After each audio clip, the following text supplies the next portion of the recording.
Good evening, everyone. This is Pradeep, Ambassador of Change from GETI, Lucknow.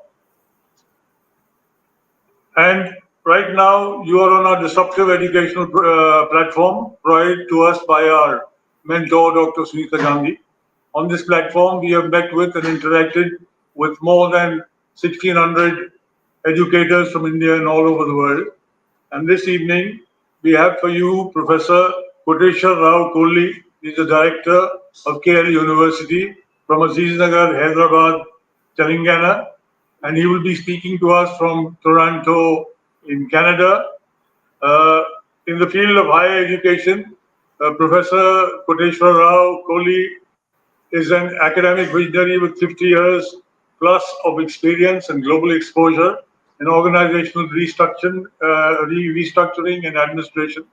He's a dynamic education leader with a rare combination of thought, academic, administrative, and transformation leadership skills. And he is an expert in preparing higher education institutions to meet the requirement of NEP 2020. With his expertise in academic program management, Professor Rao strategically builds and leads the existing academic institutions to the next best level. He is a strategist in achieving the highest grade in assessments and accreditations, particularly in NAAC grades and rankings. He is a policymaker and identified global funding schemes with sustainable financial strategies. He is the proud recipient of prestigious awards such as the Best Postdoctoral Research Award from the University of Illinois, the Mahatma Gandhi National Award, Who is Who in the World, and Best University Teacher Award. He has visited more than 30 universities in the USA, UK, and Canada. And at present, as I have already stated, he is the Pro Vice Chancellor, Faculty Dean, and Functional Dean in many other positions at the national, state, and university levels. He has submitted strategic papers on higher education, sustainable rural development to the government of Andhra Pradesh. So good evening, sir, and welcome to our platform. Good evening to all. He will be talking. Yes, sir. He'll be making a presentation on NBA, the National Board of Accreditation, what, why, how, and whom.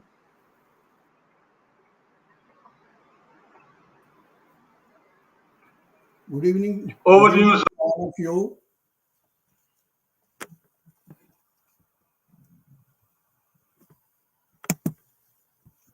Before I go to the regular presentation on National Board of Accreditation, what I thought is, let me briefly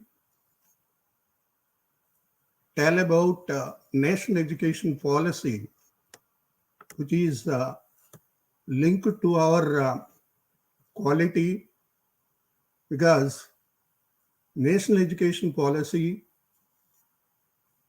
is emphasizing on the quality, because ultimate aim of the national education policy is to make the higher education system as globally number one, and in the process it has come out with several reforms. For implementing those things, it has identified a new mechanism for governance. That is, first, Higher Education Commission of India. That is the sole authority. Under it, there are four important regulatory mechanisms.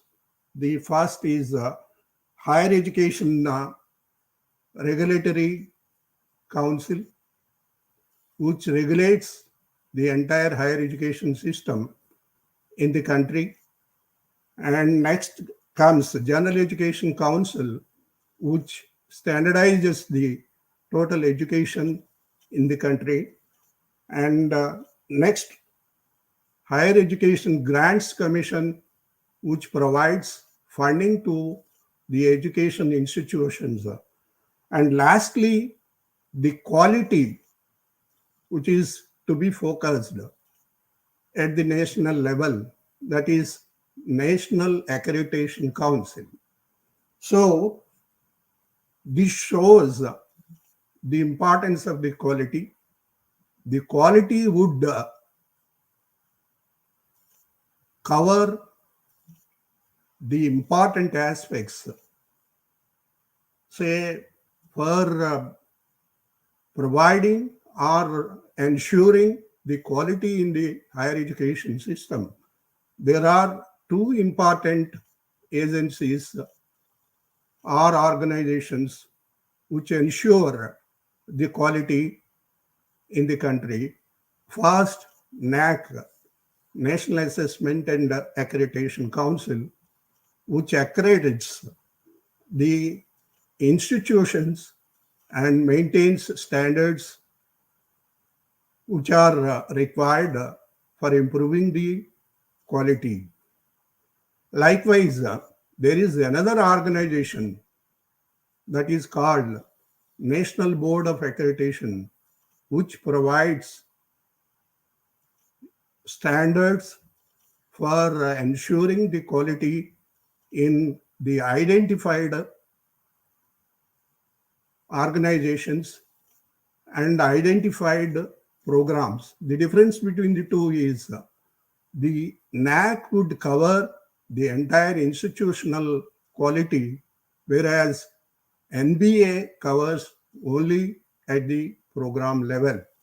So now let me make a presentation, a brief presentation on NBA.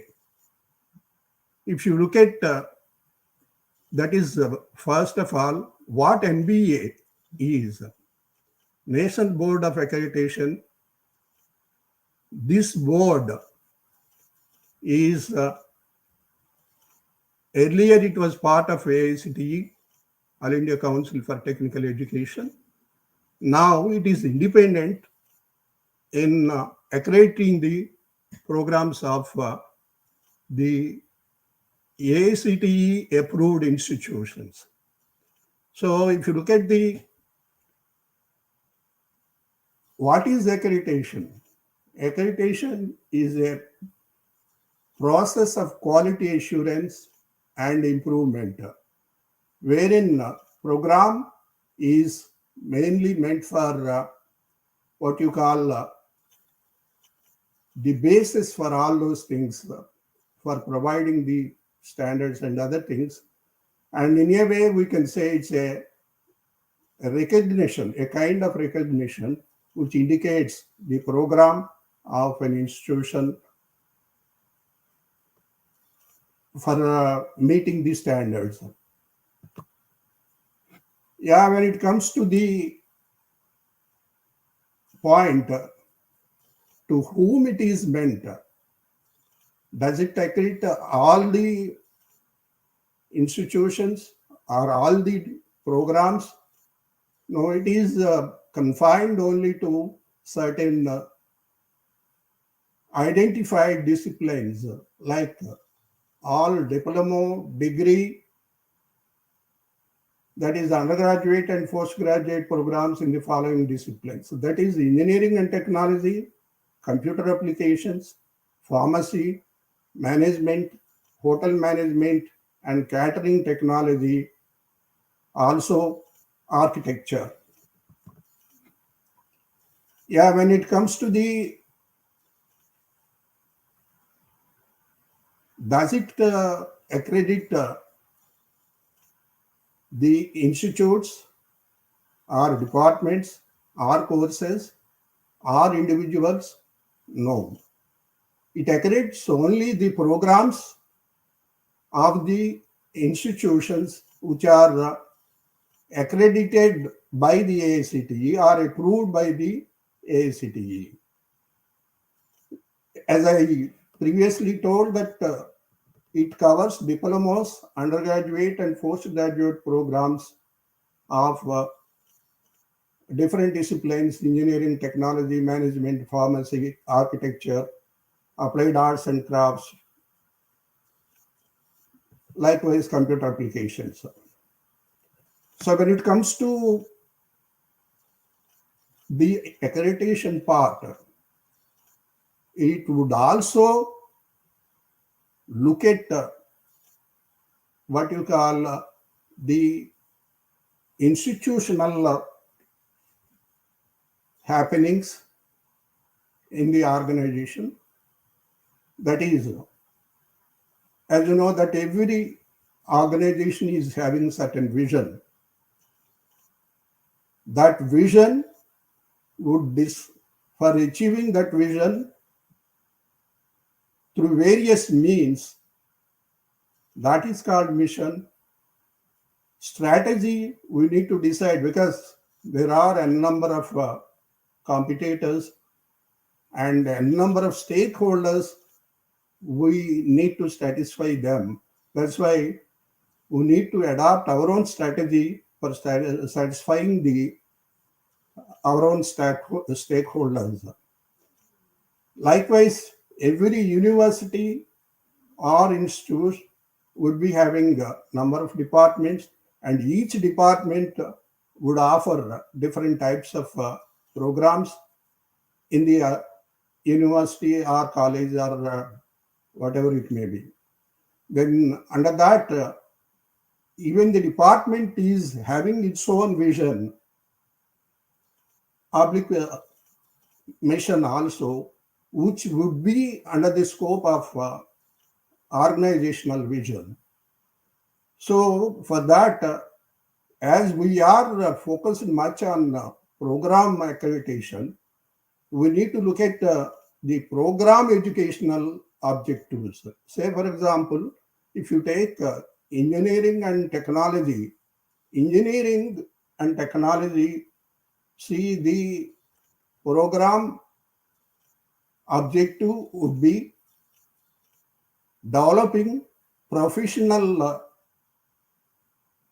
qualifications or professionals, engineering professionals, for rendering the services in the different organizations. Then when it comes to the mission, what would be the mission? Mission is nothing but achieving that. See, by offering such program in a balanced manner according to the what you call the lectures supported by the practical experience and the exposure to the similar fields through practice, all those things would matter to become or to make that type of what you call achieving the vision of the particular program or program objectives. See, when it comes to the vision, as I told you, vision is nothing but a futuristic statement that the institution would like to achieve over a long period of time. And if you say, if I repeat the example, the same as I told, to create high quality engineering professionals. Mission is the means by which it proposes to move towards the stated vision. Here the vision is to create higher quality engineering professionals. The same can be achieved through balanced program of instruction, practical experience, and opportunities for the overall development. And coming to the point, pre-qualifiers would be there. Based on those pre-qualifiers, we need to assess the organization. So that pre-qualifiers are not are a set of parameters which an institution required to comply with the, say for example, if you take pre-qualifier is nothing but, say, for getting accreditation of a program, 2 batches need to go, then only it is eligible or it's a pre-qualifier for accreditation of the program. See, the pre-qualifiers are applicable to all disciplines, but more in the case of engineering, pharmacy, management, hotel management, and catering technology. Yeah, program falls to,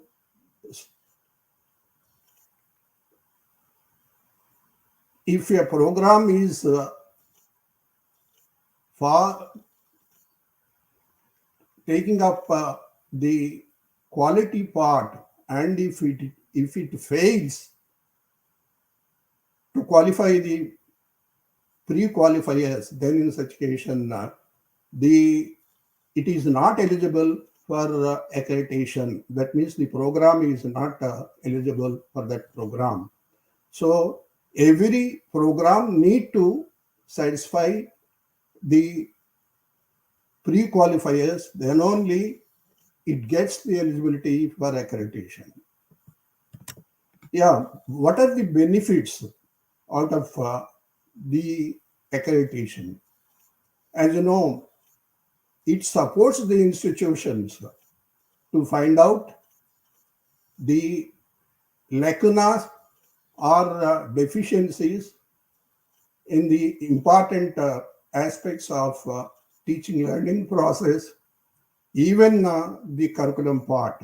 So it enhances the teaching learning efficiencies, and also ultimately it would result in academic progress of the students.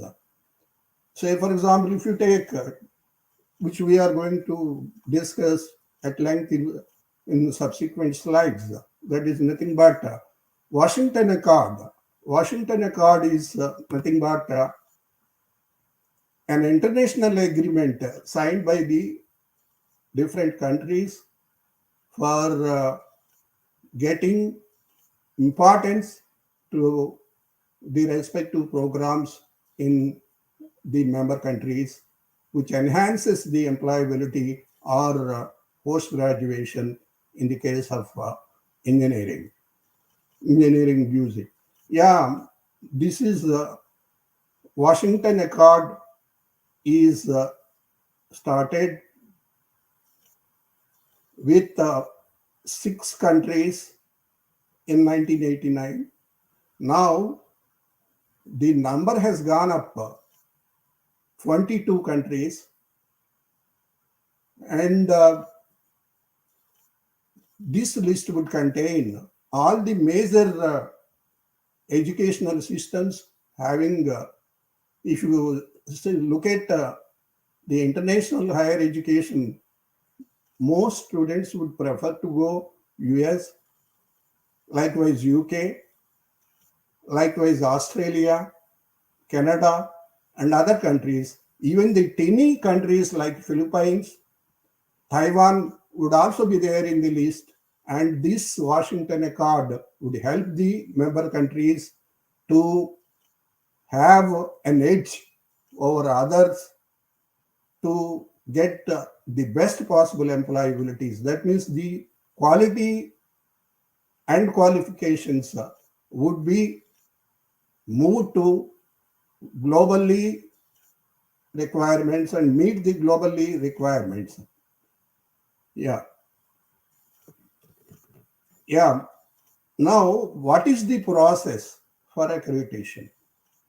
There are 4 important stages. That is, initial stage, wherein we need to look at the e-website and find out the procedure that is required for accreditation. And next, pre-assessment stage, that is Prior to assessment, what are the pre-qualifiers that are to be completed? Those things would be specified. And assessment stage, wherein the different criteria would be considered, that is program-wise criteria and institution-wise criteria. By looking at all these things, the assessment would be taken up. After the post-assessment, post-assessment stage would come, based on the parameters they consider. They would come out with accreditation, whether it is full accreditation or for um, non-accreditation, or different accreditations would be taken up. Yeah, if you go to the details, as I told you, first we need to look at the website, ENBA website, so that we can find the requirements for registration, that already registers, fill in the registration details to get login credentials, your register mail and other things, and proceed to the next stage. That is what is called pre-assessment stage. After putting the information, required information in this, we need to pay what you call the 90% fees after completing, filling the pre-qualifiers and other things. And next stage is assessment. So first, pre-qualifiers, we need to submit SAR format. So we need to download the SAR. SAR is nothing but self-assessment report, which contains all the necessary requirements and criteria which is used for assessment and all those things. So after that, submit the what you call 5 sets of dates for visiting the organization and taking up the assessment activity. So we need to continuously coordinate with NBA for date of visit of NBA visiting team. Finally, it ends with this stage and post assessment stage. After completing the assessment, submission of evaluation report to NBA by the visiting team, and report would be placed before the concerned wings of the NBA and take a decision on it. And within 30 days, if there is any problem, or if the organization is not satisfied with the visiting team's accreditation status, then in such cases, it can make an appeal to the NBA for revising the what you call the status given by the visiting team. Yeah, next. Yeah,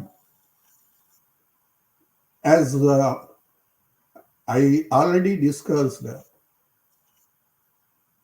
Washington Accord would be helpful in recognizing the skill set of the students, which would be portable to other countries where there is better opportunities in terms of employability or higher education. So this would happen only because of greater understanding and recognition of their engineering education and accreditation systems. This would also result in mobility of graduates between number of countries. Yeah. So there are two types of institutions. One is Tier 1 institution, another is Tier 2 category institutions. As as we have discussed on what you call the Washington Accord, Washington Accord would be applied only to undergraduate engineering programs which are offered by the autonomous institutions, which can design their own syllabi, teaching learning process, practices, exposure activities, and all those things. So then, which are the Tier 1 institutions and which are the Tier 2 institutions? If you look at the institutions of special importance like IITs, IISs, IIT, NITs, central universities, state universities, deemed to be universities, private universities, autonomous colleges, all these institutions which are offering undergraduate engineering or technology programs, they would come under this category.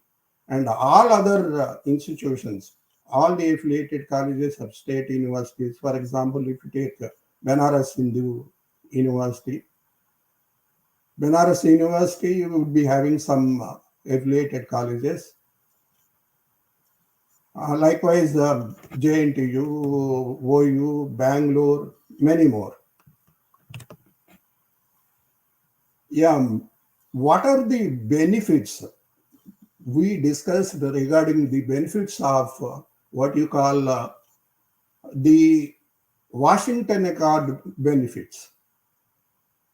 Now, do you mean to say that Tier 2 institutions do not have any benefit out of this accreditation? Yes, there are benefits even to Tier 2 institutions also.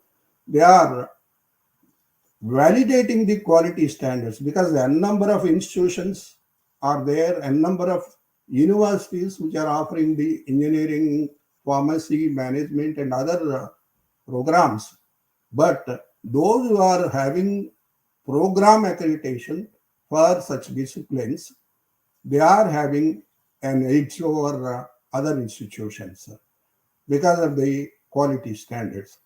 Likewise, this would lead ultimately the trust among the parents and students who will admit these students into such type of universities. So it would also help the improving the performance of the students, applying the SWOT analysis, basis for fundraising, edging the job market, better mobility going forward. All these things would help because of this accreditation.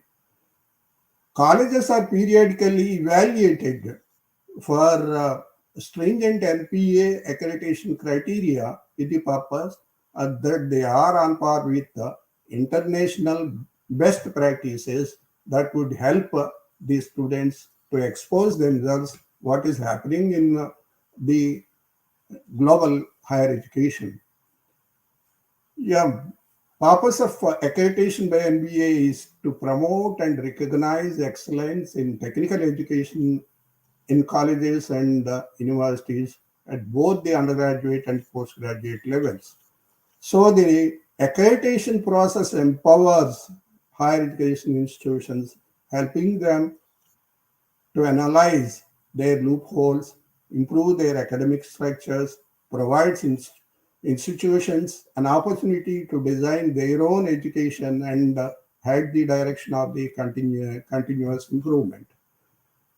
Tier 1 system is designed for the technical programs offered by autonomous institutions and university departments.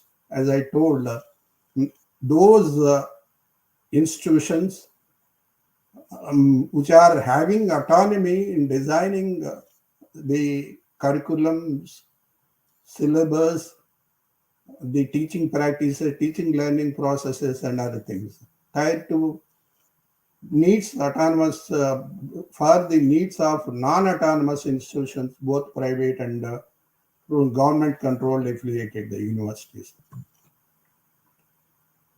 Benchmarks targeted at global and national stockholders would help in our students or the students from accredited institutions, they would be the part of global human capital in many countries because of this what you call Washington Accord and the standards, quality standards which we observe in case of accreditation.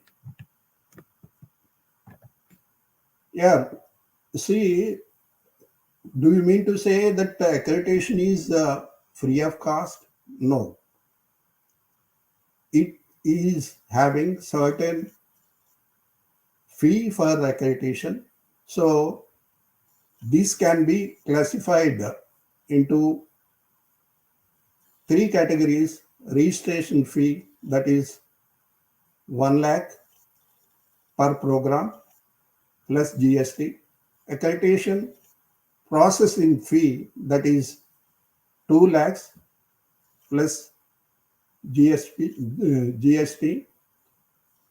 And as I told, when we are discussing regarding the process of what you call accreditation, in such cases, see if the institution does not happy with the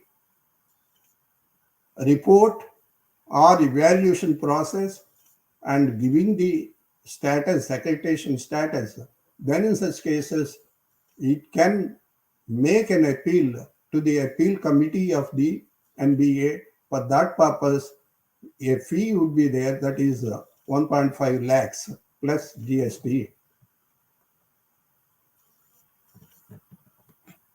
NBA accreditation criteria, as you know, that SCR contains, I told you that as a pre-qualifier, self-assessment report has to be prepared by the organization, and the same should be loaded in the website, and that would be taken up for accreditation. And this would be based on program level criteria, institution level criteria. So by putting these two things, we would be able to, the visiting team would be able to what you call assess the program quality standards, whether it is as per the quality standards or norms of the ASDE, NBA. Then in such cases, that would be given appropriate accreditation status. And more details related to this, what you call program level criteria, what would be considered under program level criteria: vision, mission, objectives, program curriculum and other things, program outcomes. All these things would be considered under program level criteria. And that means, can we, during the time of accreditation, does it confine only to program criteria only?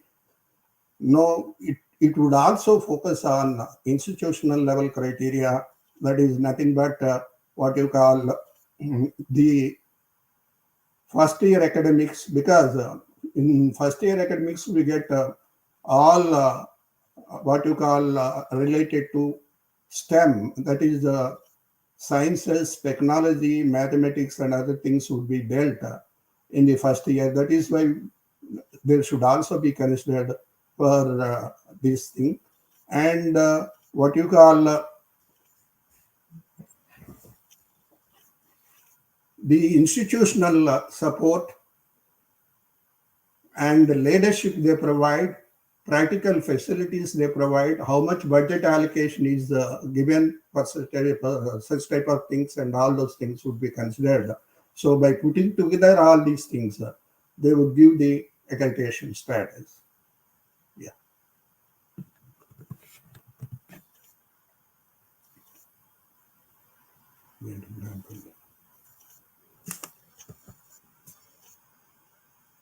Yeah. See, the visiting team, to minimize the time, it should have the focus on different important things, as we have already discussed, like outcomes of the education provided, quality assurance processes, assessment activities, entry standards, motivation and enthusiasm of faculty, qualifications and activities of faculty members, infrastructure facilities, laboratory facilities, library facilities, and other things. These things can be classified as essential qualifiers and desirable parameters. The program evaluators review the SAR, that is self-assessment report, and prepare the pre-visit report well in advance and send it to the chairman of the visiting team 2-3 days before the visit. The pre-visit report is discussed on day 0 of the visit. That means normally when an institution is having a number of programs, then the number of visiting team members would be more. Say, for example, if an organization is having only one program to be accredited, then in such cases, one person would be there and 2 program evaluators would be there. They go and assess the activities and submit a report before the visit of what you call the visiting team. The evaluation team conducts an accreditation visit to the institution as per the visit schedule given by, as we have already discussed regarding what you call process. The institution has to give 5 sets of dates, and one of the dates which is given by the organization, the visiting team would select at its convenience and come.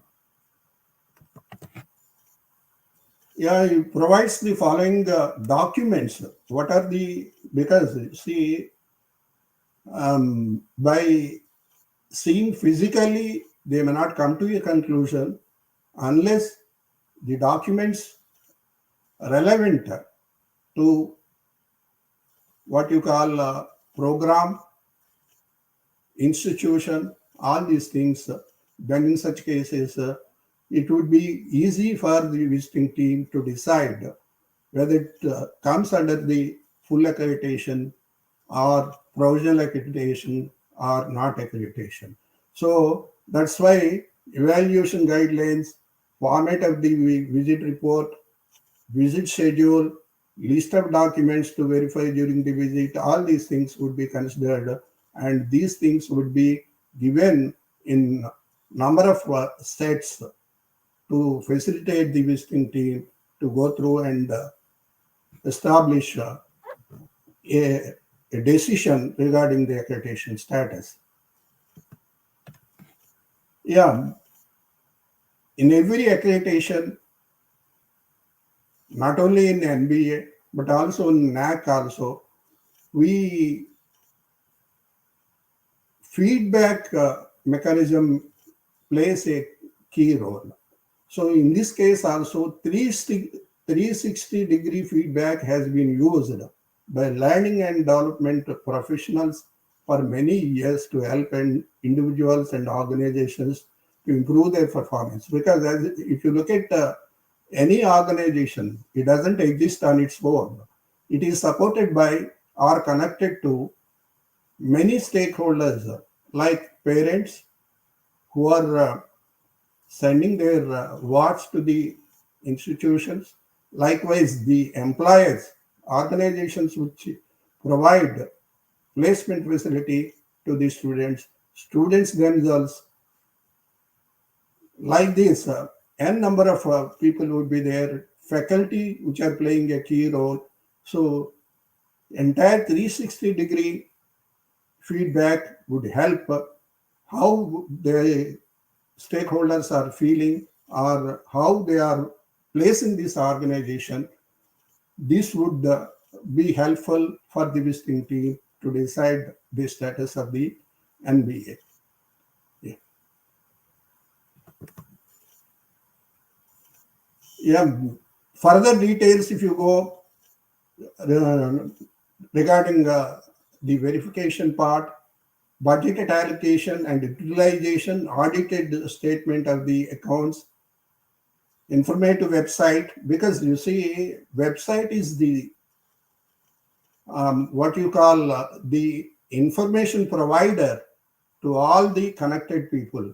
So website always be informative and helpful for finding out about anything regarding the organization. Listing of core computing and manufacturing, records of teaching and placement, records of safety checks, medical care records, course files, expected course outcomes, sets of question papers, analysis of assessment and attainment outcomes, list of additional topics, feedback form, document feedback, etc. Yeah.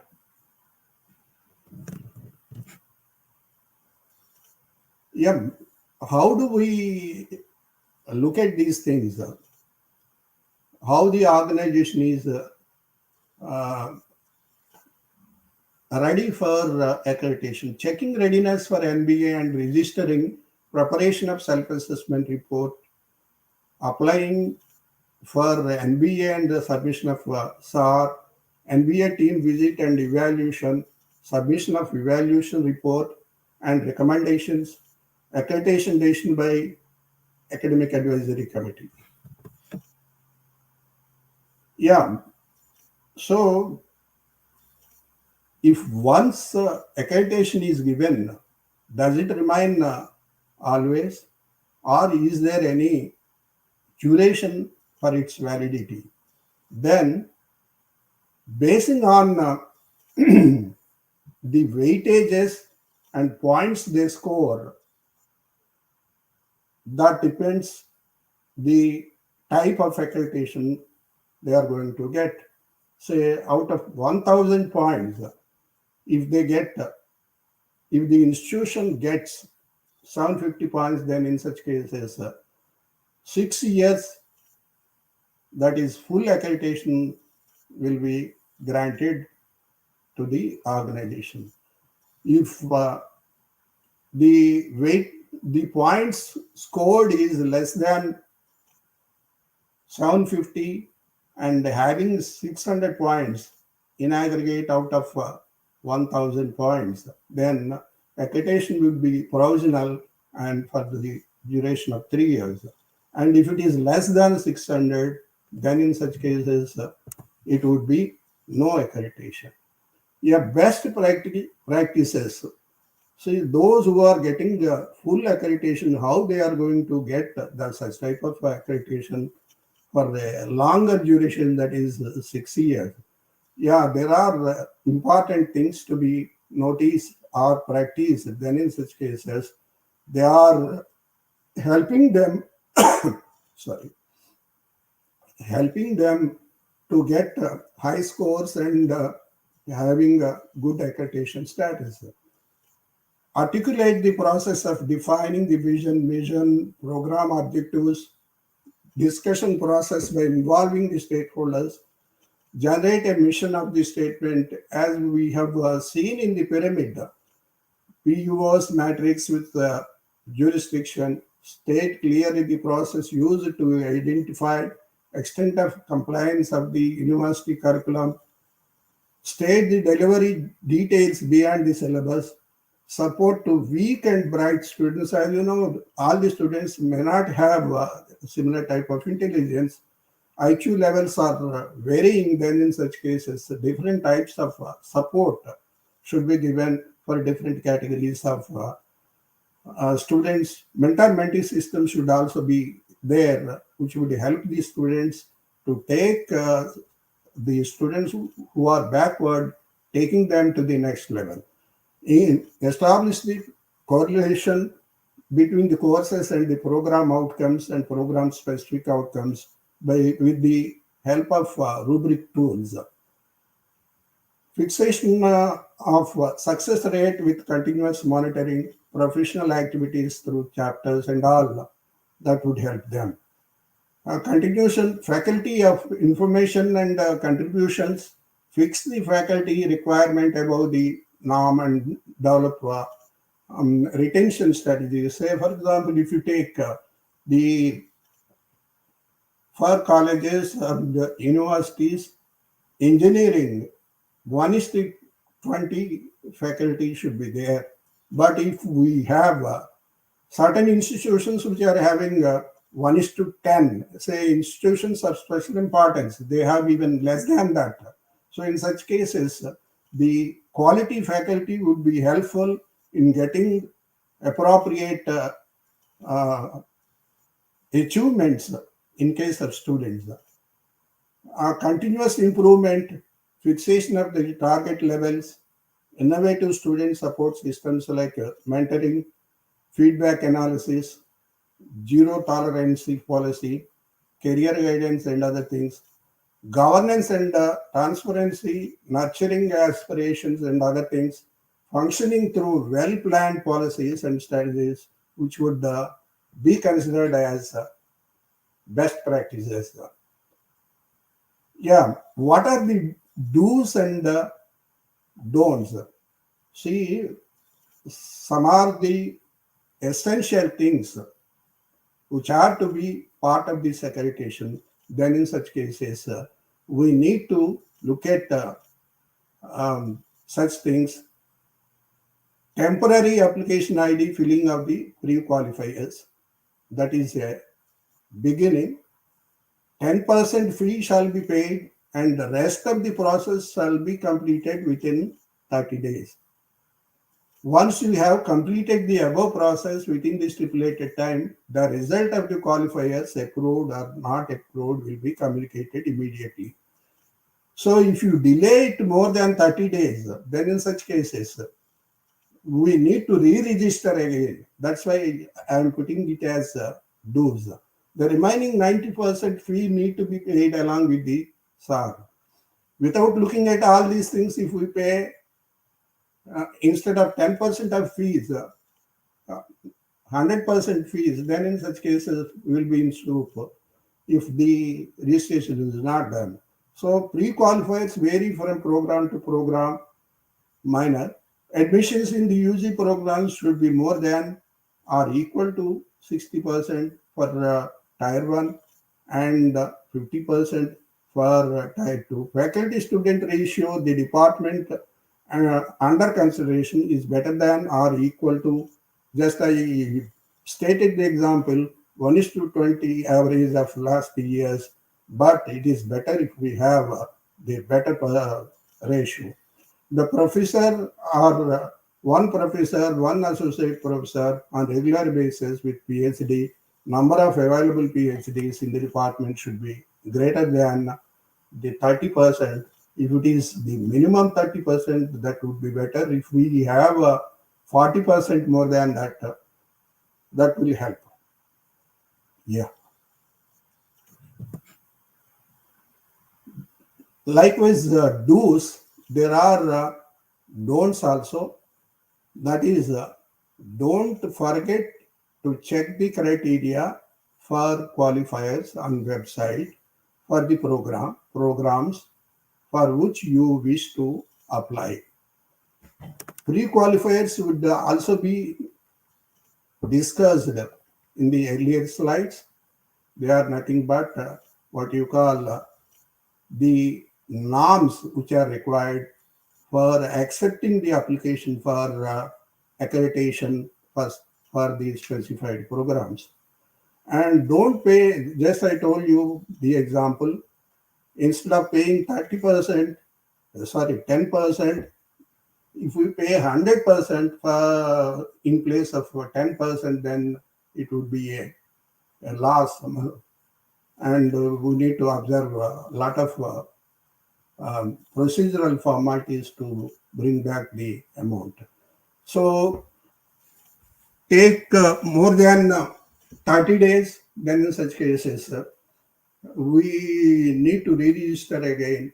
So be cautious, and once we get these things, within 30 days, we need to register our application. And don't take more than 60 days to submit the SAR for this purpose. Thank you.